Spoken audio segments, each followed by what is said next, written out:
अस्सलाम वालेकुम। आज मैं आपको बताऊंगी कि स्प्रिंग अनियन को आप कैसे स्टोर कर सकते हैं।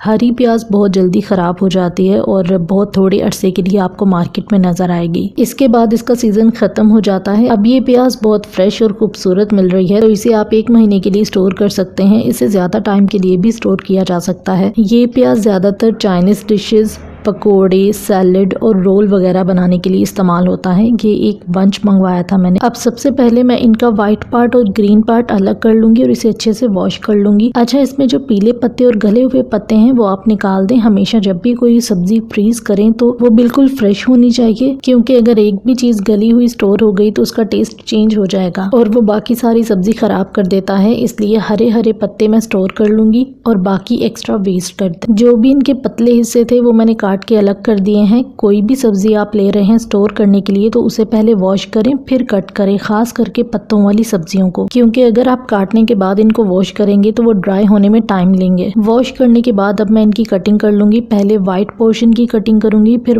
ग्रीन पोर्शन की, क्योंकि किसी डिश में मुझे सिर्फ सब्ज पत्तों की जरूरत होती है, तो इस तरह आसानी हो जाएगी निकालने में। अच्छा, एक और टिप है आपके लिए कि जब आपने इनको वॉश करना है तो इनको जल्दी खुश्क करने के लिए आपने पंखे के नीचे बिल्कुल नहीं रखना, वरना ये मुरझा जाएंगे। इनके पत्तों की फ्रेशनेस खत्म हो जाएगी, इनका मॉइस्चर खत्म हो जाएगा। अगर ज्यादा ही जल्दी है तो इनको वॉश करने के बाद किसी कॉटन के कपड़े से खुश्क करके फिर काटें। हरी प्याज का इस्तेमाल हम लोग इतना ज्यादा नहीं करते जितना चाइनीज लोग करते हैं, इसलिए आपने देखा होगा जितनी भी चाइनीज डिशेस हैं उनमें हरी प्याज आपको लाजमी मिलेगी। ये कह लें कि इनके खानों का मेन इंग्रेडिएंट स्प्रिंग अनियन है। हम अपने खानों में हल्की जो ब्लू और पर्पलिश कलर की प्याज है वो लाजमी डालते हैं और चाइनीज इसकी जगह ग्रीन प्याज का इस्तेमाल करते हैं। इस प्याज का जायका आम प्याज की निस्बत हल्का होता है, इसमें फाइबर बहुत ज्यादा होता है, विटामिन ए होता है। बस जी, अब मैं इनकी कटिंग करके इनको जिपलॉक बैग में डाल के रख लूंगी और जब भी आपने इस्तेमाल करना है इन्हें निकाल लें और जितने आपको चाहिए वो निकाल लें। ये बड़ी आसानी से निकल जाएंगे, जितने भी आपको चाहिए उतने निकाल लें और हंडिया में डाल लें। ये थी जी आज की video. Thanks for watching my videos. Allah Hafiz.